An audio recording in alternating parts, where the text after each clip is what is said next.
¿Nos podemos fiar de la Biblia? Hay numerosos estudios sobre este tema. Diremos que la Biblia no es solo un libro de historia que afirma ser divinamente inspirado. Tanto el Corán como el Libro del Mormón reclaman poseer la misma autoridad que la Biblia. Y ya que hay otros libros que afirman ser palabra procedente de Dios, y puesto que como cristianos reconocemos que esas afirmaciones no son ciertas, el hecho de que un escrito reclame poseer inspiración divina no le hace poseerla. Tiene que existir algunos criterios sobre los cuales someter a prueba esos reclamos de veracidad.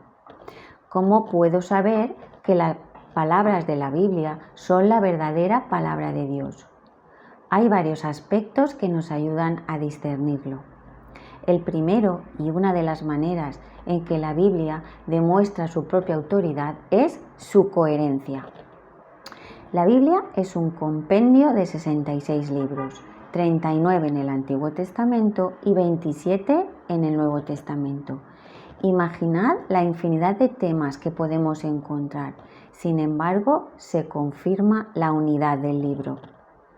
Es una obra escrita por cerca de 40 autores de varias posiciones sociales, reyes, pescadores, pastores, que vivieron bajo diferentes condiciones políticas, sociales y económicas, de la esclavitud a la prosperidad, pasando por desastres, derrotas y destierros, que no vivieron la misma época. Más de 14 siglos separan el primer del último autor. Y aún así, cada uno de ellos presenta un mismo tema, un mismo plan y un mismo mensaje, como si hubiera sido escrito por un mismo autor.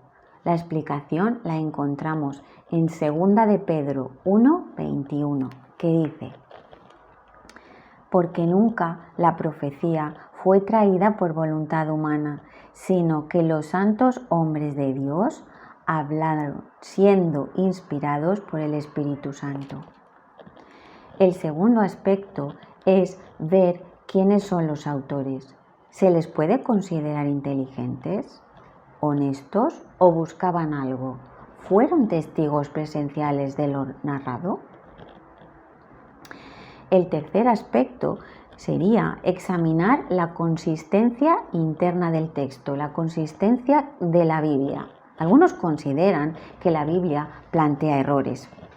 No se trataría de errores, sino más bien de perspectivas diferentes. Pongo un ejemplo. Juan habla en su Evangelio de María Magdalena. Y otros mencionan a más mujeres en el capítulo de la resurrección de Jesús. Pero en verdad este tipo de aspectos no son contradicciones imposibles de resolver, sino más bien se complementan. Otro aspecto que da fiabilidad a los escritos bíblicos son las profecías cumplidas. ¿Dónde creéis que se narran los sufrimientos del Mesías? Seguro que pensáis en los Evangelios. Pues bien, hay un libro escrito 7 siglos antes en el que se encuentra descrito con el máximo detalle la muerte de Jesucristo, y es en el de Isaías. Y no solo eso, con las profecías del Antiguo Testamento escritas cientos de años antes de que naciera Cristo, puede construirse la historia de Jesús. Isaías 53, que solo el título ya es representativo, Sufrimientos del siervo de Jehová, básicamente todo el capítulo, pero leeré del versículo 8 al 10, donde se relata que Jesús expió nuestros pecados. Por cárcel y por juicio fue quitado, y su generación, ¿quién la contará? Porque fue cortado de la tierra de los vivientes, y por la rebelión de mi pueblo fue herido. Y se dispuso con los impíos su sepultura, mas con los ricos fue en su muerte, aunque nunca hizo maldad ni hubo engaño en su boca. Con todo eso, Jehová quiso quebrantarlo, sujetándole a padecimiento, cuando haya puesto su vida en expiación por el pecado. verá linaje, vivirá por largos días, y la voluntad de Jehová será en su mano prosperada. Antiguos profetas predijeron la prosperidad o la caída de naciones, citando reyes que iban a gobernar incluso antes de que nacieran. La Biblia prueba así que habla por inspiración divina, mediante pronósticos cumplidos, es decir, se adelanta a hechos que van a suceder. Sinceramente, que alguien diga que va a pasar algo con mucho tiempo de antelación es digno de que llame nuestra atención. La Biblia, también en quinto lugar, posee confirmación arqueológica e histórica. Hasta la fecha no ha sido posible impugnar ni por arqueólogos ni historiadores ni una sola referencia a hechos históricos, pueblos, naciones o personas. Todas vivieron, gobernaron y por tanto existieron, no son personajes inventados. El texto de la Biblia posee exactitud histórica. El nacimiento, la crucifixión y muerte de Jesús son hechos históricos que realmente ocurrieron. El cristianismo brota de eventos históricos. No pasa así con el budismo o el islam. Tienen un contexto histórico, pero su enseñanza no brota de hechos históricos. Los autores bíblicos se han atrevido a colocar su testimonio dentro de marcos históricos, y esto es único del cristianismo. La Biblia es básicamente un documento histórico fiable, como miles de documentos históricos antiguos, por ejemplo, las obras de Heródoto, de Josefo, de Plinio y Tácito. Arqueológicamente hablando, hay hallazgos que nos ayudan a entender qué creían los primeros cristianos y otros se refieren a la fiabilidad de los registros del Nuevo Testamento. Tomemos un ejemplo del Evangelio de Juan. En el capítulo 5 se hace referencia al Señor Jesús curando a un paralítico en el estanque de Betesda. El evangelista señala que este estanque tiene 5 pórtigos. En Jerusalén no se habían encontrado señales del estanque, ni siquiera había mención de él en la literatura hebrea.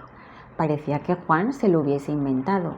Sin embargo, hace pocos años se ha encontrado ese estanque muy bien preservado. Cabe mencionar en este apartado de confirmación histórica de las Escrituras los manuscritos del Mar Muerto o rollos de Qumran, llamados así por haberse encontrado en cuevas situadas en Qumran, Cisjordania, a orillas del Mar Muerto. Son una colección de 972 manuscritos. La mayoría de ellos datan del 250 a.C. al año 66 después de Cristo, antes de la destrucción del segundo templo de Jerusalén por los romanos en el año 70 después de Cristo.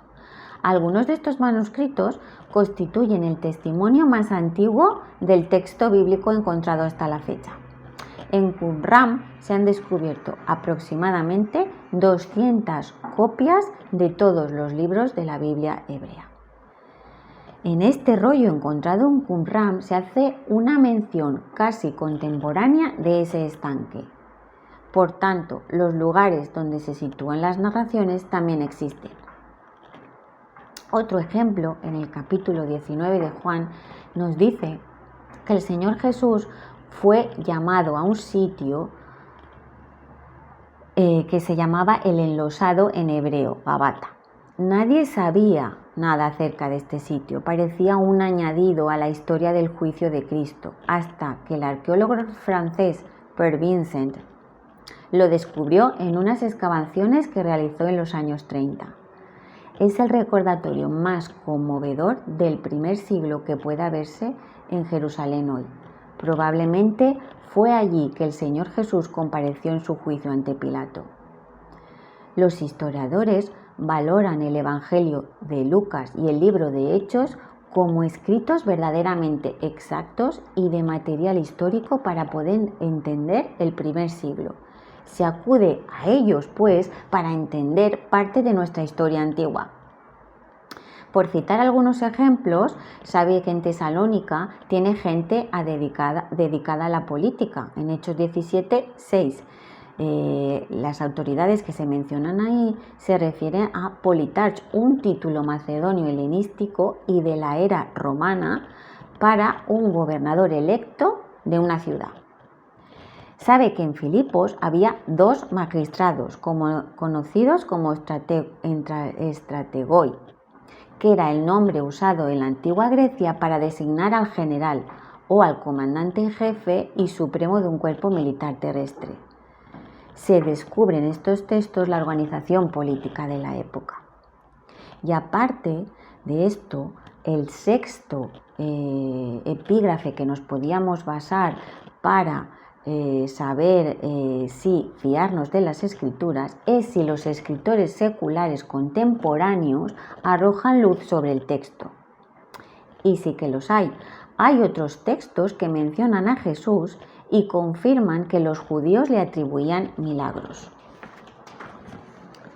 En otras palabras, hay evidencia confirmatoria de autores extrabíblicos en que se menciona también a la persona de Jesús.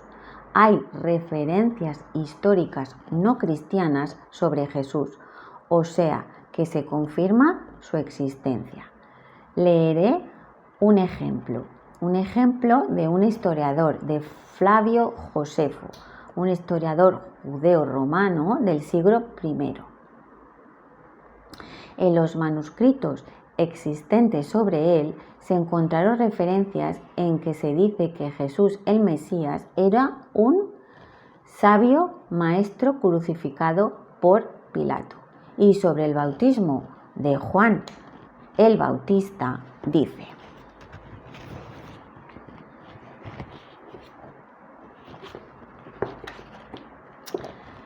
la diferencia entre el relato de Josefo del bautismo de Juan el Bautista y el del Evangelio es que Josefo dice que el bautismo de Juan no era para remisión de pecados, mientras que la Biblia dice que sí lo era, y que Juan fue muerto por razones políticas y no por su denuncia del matrimonio de Herodes con Herodías. Es muy posible, como sugiere el Dr. Bruce, que Herodes creyera que podía matar 2 pájaros de un tiro al encarcelar a Juan. Con respecto a la discrepancia sobre el bautismo, el Dr. Bruce dice que los evangelios presentan un relato más probable desde el punto de vista histórico y religioso y que son más antiguos que la obra de Josefo y por consiguiente más exactos.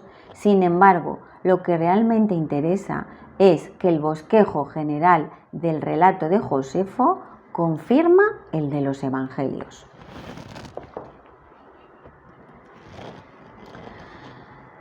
¿Qué manuscritos tenemos de los textos bíblicos? En séptimo lugar, antes he mencionado los rollos de Qumran.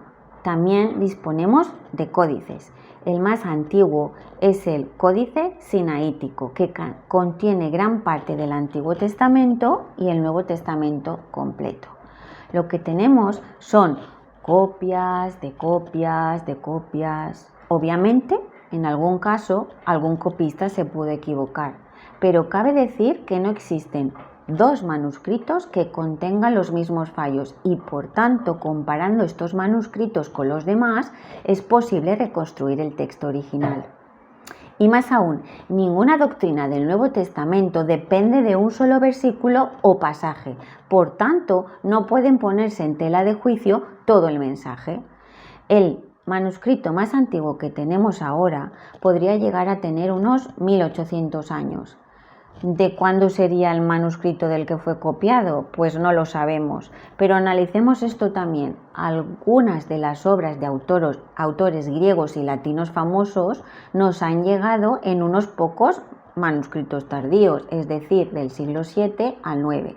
Sin embargo, ningún especialista clásico se cuestiona su validez como representaciones fiables de lo que escribieron sus autores. Comparando esto con la evidencia que existe sobre el Nuevo Testamento es abrumadora. Para una evidencia más amplia y para investigar, recomiendo el libro del profesor Bruce, Nos podemos fiar de los documentos del Nuevo Testamento, por si queréis seguir indagando en el tema. En octavo lugar, nos centraremos en la singularidad de la Biblia. Singularidad en cuanto a su supervivencia a través del tiempo durante la persecución, cuando se quemaban libros y en medio de la crítica. Su supervivencia en cuanto a la traducción. La Biblia fue el primer libro que se tradujo. Hablamos de la Septuaginta. La Biblia ha sido traducida más que cualquier otro libro existente y es singular, por lo que la Confesión de Westminster llamó lo celestial de la cuestión. Otro indicio del carácter divino de la Biblia es su pura majestad trascendente. Su alcance, el alcance de las Escrituras, deja a cualquiera sin aliento. Ningún otro documento escrito en la historia de la humanidad es digno de comparación. También es singular la Biblia por su autocongruencia. En nuestro fuero interno no podemos negar cuán acertadamente las Escrituras juzgan los fallos del carácter humano. La Biblia perfora nuestras almas con su crítica moral. Leo la conclusión a la que llegó un agnóstico que decidió preparar una tesis que examinaría la evidencia histórica de la fe cristiana con la finalidad de refutarla. Sin embargo, terminó convirtiéndose al cristianismo luego que la evidencia que encontró apoyara la historicidad del cristianismo en lugar de refutarla. Hablo de Josh McDowell, que escribió este libro, Evidencia que exige un veredicto, el cual también recomiendo. Leeré a la conclusión que llegó. Después de haber tratado de desbaratar la historicidad y validez de las Escrituras, llegué a la conclusión de que éstas son históricamente dignas de confianza. Si uno desecha la Biblia como poco digna de confianza, debe entonces descartar también casi toda la literatura de la antigüedad. Un problema que tengo que encarar con frecuencia es el deseo de muchos de aplicar un nivel y clase de prueba a la literatura secular y otro diferente a la Biblia. Es necesario aplicar la misma clase de prueba, ya sea que la literatura que investigue sea secular o religiosa. Habiendo hecho esto, creo que uno puede tomar las Escrituras en su mano y decir: la Biblia es veraz e históricamente digna de confianza. Y me diréis, muy bien, esto vale para decir que el marco histórico es cierto, pero ¿y lo que se dice sobre Jesús? Pues pongamos por caso que los autores de los evangelios se inventaron el personaje de Jesús, tomando como referencia a algún hombre sabio de la época, pero tomándose la libertad de reconstruir, añadir y exagerar lo que hiciera falta para que el resultado fuera un personaje sobrehumano que nunca existió tal cual. ¿Qué implicaciones tiene esta teoría? Si el personaje de Jesús es una ficción literaria, lo que tenemos es un milagro, porque los autores de este personaje eran pescadores o recaudadores de impuestos, es decir, no eran genios literarios y han conseguido una proeza sin parangón en el mundo de la literatura. Al examinar las culturas de aquel tiempo, la griega y la romana, los griegos admiraban el ideal epicúreo o estoico.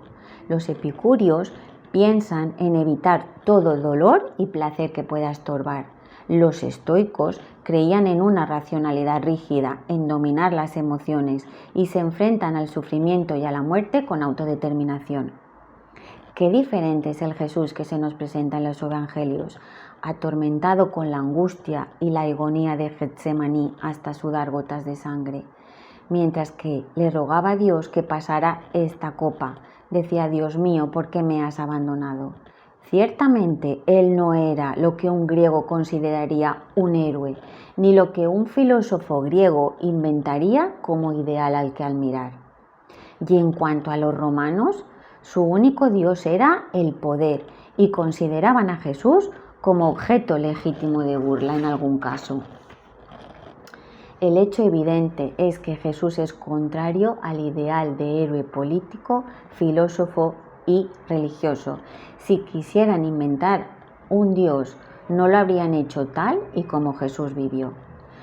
La palabra de Dios, la Biblia, y la palabra encarnada, Jesús, están ligadas. Y como leemos en 2 de Timoteo 3, 16, 17,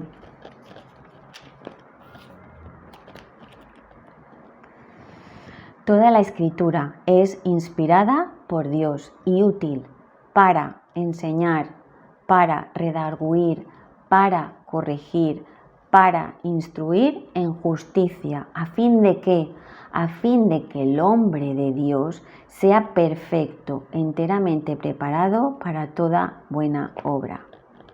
Decimos que la Biblia está inspirada porque está escrita bajo el influjo de Dios. Todo lo que escriben los hombres, autores humanos de la Biblia, como libro inspirado, es decir, ha sido consignado por escrito porque así lo ha querido Dios.